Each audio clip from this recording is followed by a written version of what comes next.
আল্লাহ তাআলা রব্বুল আলামিন বলেছেন, হে নবী আপনি তাদেরকে আপনি বলে দিয়ে দিন।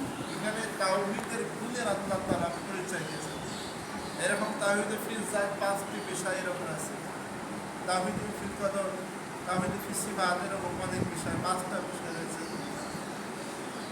এক কথা, প্রত্যেকটা তাওহীদে আমাদের উপর বিশ্বাস স্থাপন ধারণ করা লাগবে। তাওহীদটা হচ্ছে এই সূরা ইখলাসের ভিতরেই আল্লাহ তাআলা তার নিজের গুণগত পরিচয় আল্লাহ তাআলা দিয়ে দিয়েছেন। আল্লাহ তাআলা বলেছেন, হে নবী আপনি তাদেরকে বলে দিয়ে দিন যে আমি কারো কাছ থেকে জন্মগ্রহণ করি নাই, করিনি, এবং তার সম্পূর্ণ কেউ নাই। এই কথার বাক্য বিশ্লেষণ করলে অনেক বিষয় চলে আসে, কিন্তু এগুলোর বিষয়ের প্রত্যেকটা প্রেক্ষাপট বোঝা আমাদের উচিত। এই তাওহীদের একত্ববাদ আমাদেরকে মেনে চলতে হবে, এবং তার সাথে সাথে রসুলের যে আদর্শ নীতিগুলো আছে এগুলো আমাদেরকে মেনে চলতে হবে। যদি আল্লাহ তাআলার হুকুম আদেশে হাবদত না ভদক গেলে আমরা যদি মেনে চলি, এবং আল্লাহ রসুলের আদেশ মতো হাবদক না ভদক যদি মেনে চলি, তাহলে আমরা হচ্ছে ইমানের পথে আমরা থাকতে পারবো, এবং তাওহীদের পথে আমরা থাকতে পারবো। ইমানটা যে এইরকম না যে আল্লাহ তাআলা রব্বুল আলামিন আমাদেরকে 5 ওয়াক্ত সালাত ফরজ করে আছেন, যে আমরা শুধু মসজিদে বসে বসে আমরা শুধু তসবিহগন্ধ টুপি মাথায় দেব, মসজিদে বসে বসে জিকির আজকার করবো, এটার নামটা হচ্ছে ইমান না। এবং আল্লাহ তাআলা রব্বুল আলামিন আমাদেরকে 5 ওয়াক্ত সালাত দিয়েছেন, এটা হচ্ছে ফরজ আইন করে আছেন। এটার ভিতরে ইমান সীমাবদ্ধতা থাকে না। আমরা শুধু জিকির আজকার করব, এটার ভিতরে ইমান সীমাবদ্ধতা থাকে না। আল্লাহ তাআলা সেই কোরআনে কারিমে সেই মাসের একটা ঘটনা বলেছেন। ইমান এমন একটা জিনিস, ইমান কোনো সাধারণ জিনিস না। ইমান যে এমন একটা জিনিস যে নবী কারীম সাল্লাল্লাহু আলাইহি সাল্লাম একটা যুদ্ধের জন্য ডাক দিয়েছিলেন, এবং এক সাহাবীকে জিজ্ঞাসা করলেন এবং বললেন যে তুমি যুদ্ধ যাইতেছ, তুমি তো যুদ্ধে যাইতেছ, শরীক হইতেছ, তোমার বাড়িতে কেউ আছে? অথবা তোমার মা অথবা তোমার আব্বা আছে? ওই সাহাবী বললেন আমার আব্বা নাই, কিন্তু আমার মা আছে। আমার আব্বা নাই, আমার মা আছে। তখন নবীজি বললেন তুমি বাড়ি চলে যাও, তোমার মায়ের কি করো, খেদমত করো। আর সাহাবীকে বললেন আপনি যুদ্ধে চলে যান। আবার এরকম নয় যে নবী কারীম সাল্লাল্লাহু আলাইহি সাল্লাম শুধু যুদ্ধের মাধ্যম দিয়ে ইসলামী করেছেন, প্রচার করেছেন, এমনকি কাফেরদেরকে, মুনাফিকদেরকেও ভালোবেসে ইসলামের দাওয়াত দিয়েছে। যুদ্ধ করে আপনার যুদ্ধ করাটাকে ঈমান বলা হয় নাই, ভালোবাসাটাকেও আপনার ঈমান বলা হয়েছে। একদিন নবী কারীম সাল্লাল্লাহু আলাইহি সাল্লাম একজন কাফেরের পাশে কাজ করছিলেন, যে আপনার হচ্ছে বাইসেট করে পানি তুলছিলেন কুয়া থেকে। কুয়া থেকে পানি তোলার সময় ওই বালতিটা পানির মধ্যে পড়ে যায়, বালতিটা পানির ভিতরে পড়ে যায়, এবং যখন মালিক জানতে পারে পানি আর তুলতে পারে না, তখন বলে যে পানি কেন তুলতে পারা নাই, তখন বললেন যে দড়িটা ছিঁড়ে গেছে এবং পানিটা পড়ে গেছে। তখন ওই কাফের ব্যক্তি আমার প্রিয় নবী কারীম সাল্লাল্লাহু আলাইহি সাল্লামকে তার ডান হাত দিয়ে একটা থাপ্পড় মারলেন, চড় মারলেন। তখন নবী কারীম সাল্লাল্লাহু আলাইহি সাল্লাম ওই ব্যক্তির হাত দুটো মালিশ করছেন। তখন ওই ব্যক্তি বলছে যে আপনি আমাকে মারবেন, আপনাকে আমি মেরেছি, আপনি আমাকে মারবেন। আর আপনি আমার জন্য হাত আপনি মুবারক করে দিচ্ছেন।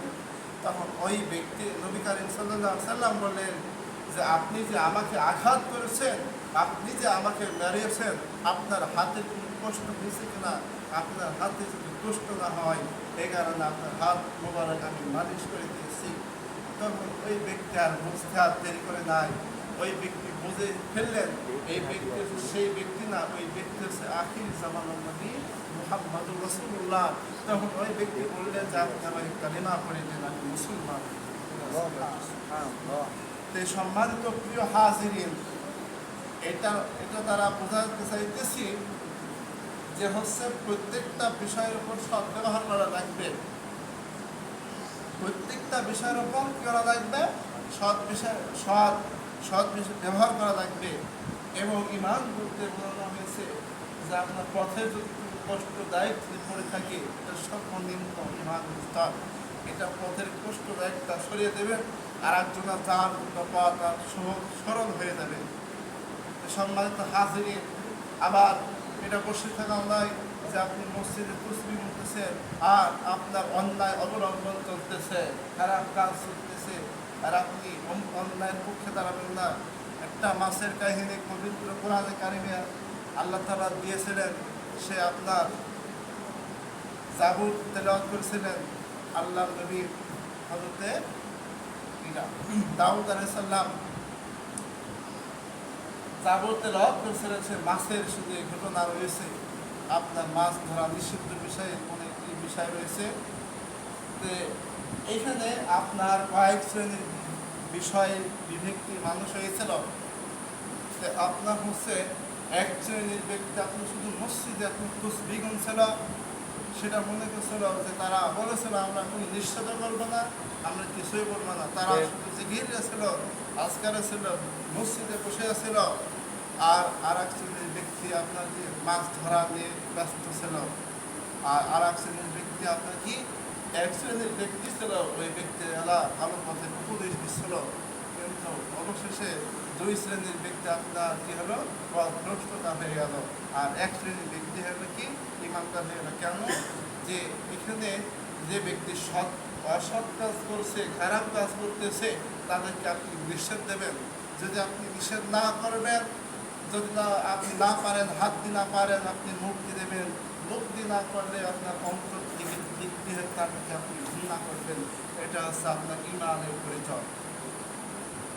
আর যদি কোনো জায়গায় দেখতেছেন খারাপ কিছু চলতেছে, আজকে আর কি কথা বলবো, যে অবস্থা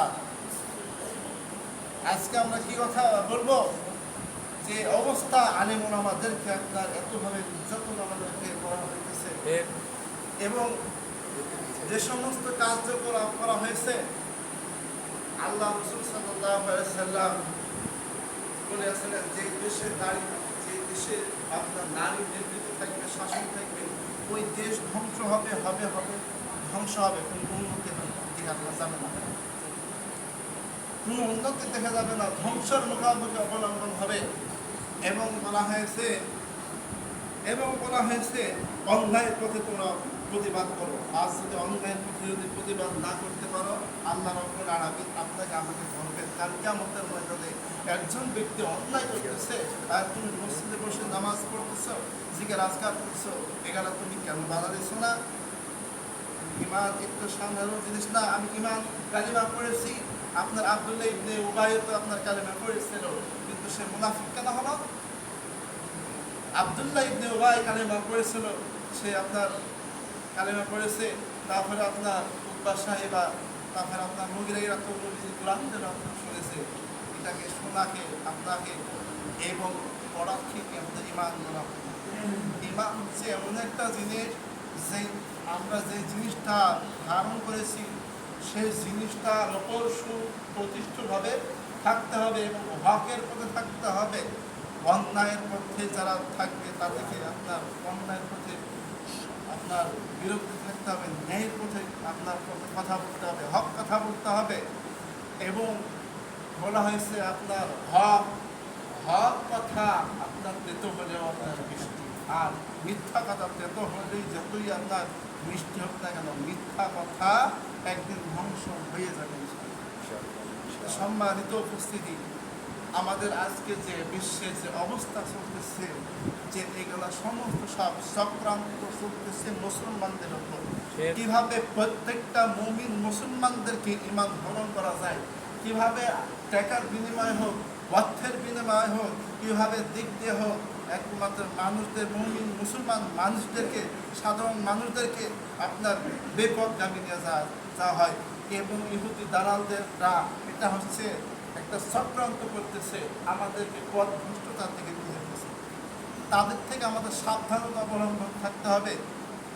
এবং বলা হয়েছে যে আপনার নেতৃত্ব থাকবে, আপনার শুধু মূর্খ যারা থাকবে, এরা মূর্খরা হচ্ছে নেতৃত্ব শাসন দেবে। আর যারা আপনার আলেম ওলামা থাকবে, বিজ্ঞ মানুষ থাকবে, যারা জ্ঞানী করে থাকবে, তাদেরকে আপনার কোনো মূল্যায়ন করানো হবে না। এবং যে সমস্ত আমাদের ভাষাভাষী এগুলো যে সমস্ত শিক্ষা দিয়েছে, শিক্ষা দেওয়া হচ্ছে বর্তমান যুগে, এই শিক্ষা দ্বারা আমরা ভালো কোনো প্রতিফল আমরা শিখতে পারতেছি না। আমাদেরকে এই শিক্ষার ভিতরে থেকে আমাদের খারাপ দিকটা আমাদের শিক্ষাতে, কারণ কি খারাপের দিকে আমাদের বিষয় অবলম্বন করা হয়েছে, আকৃষ্ট করা হয়েছে।